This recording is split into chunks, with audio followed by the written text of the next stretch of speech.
Do I think justice was served? No. Where do I think justice is? I think this city is still owed an apology. And let me digress for a moment. When I came on this job, I've been a cop now for about 31 years. When I came on this job, I came on with my honor, my integrity, and my reputation. If someone accused me of doing anything that would circumvent that, then I would want my day, period, to clear my name.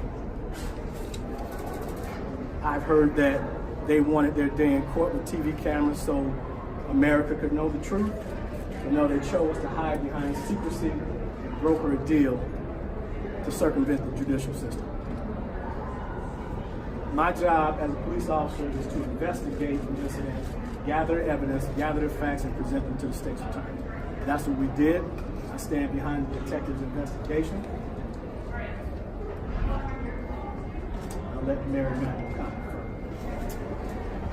One thing is not only do I support the hard work of our police officers and the defective units, but I'd like to remind everybody a grand jury indicted this individual based on only a piece of the evidence that the police had collected in that period of time. So a grand jury actually dropped some charges. I think two things I'd like to say, or three things I'd like to say. One, on financial costs, this $10,000 doesn't even come close to what the city spent in resources to actually look over the camera, gather all the data, gather all the information that actually brought the indictment by the grand jury on many, multiple different charges. Second is what I would call the ethical cost. And the ethical cost is you have, as a person who was in the House of Representatives when we tried to pass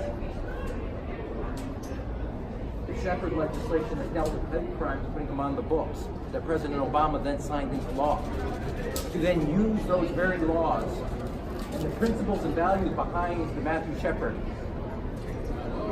hate crimes legislation to self-promote your career is a cost that comes to all the individuals, gay men and women who will come forward and one day say they were a victim of a hate crime and now will be doubted.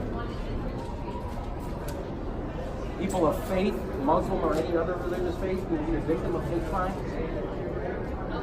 People that of all walks of life and backgrounds, race, ethnicity, sexual orientation. Now this casts a shadow of whether they're telling the truth. And he did this all in the name of self-promotion. And he used the laws of the hate crime legislation that all of us collectively over years have put on the books to stand up to be the values that embody what we believe in. This is a whitewash of justice. A grand jury could not have been clearer. To then say not only is the cost $10,000 doesn't come cost financially, but all the other repercussions of this decision made to me, where is the accountability in the system? You cannot have, because of a person's position, one set of rules apply to them, and another set of rules apply to everybody else. In another way, you're seeing this play out in the universities, where people pay extra to get their kids a special position in universities. Now you have a person, because of their position and background, who's getting treated in a way that nobody else would ever, sorry about that, don't get near, I'm doing near my sermon, that would ever get close to this type of treatment. Our officers did hard work, day in and day out, countless hours, working to unwind what actually happened that night. The city saw its reputation dragged through the mud, but I remind everybody it was not just the officers' work. That work, a piece of that work, was shown to a grand jury, and they made a decision based on only a sliver of the evidence.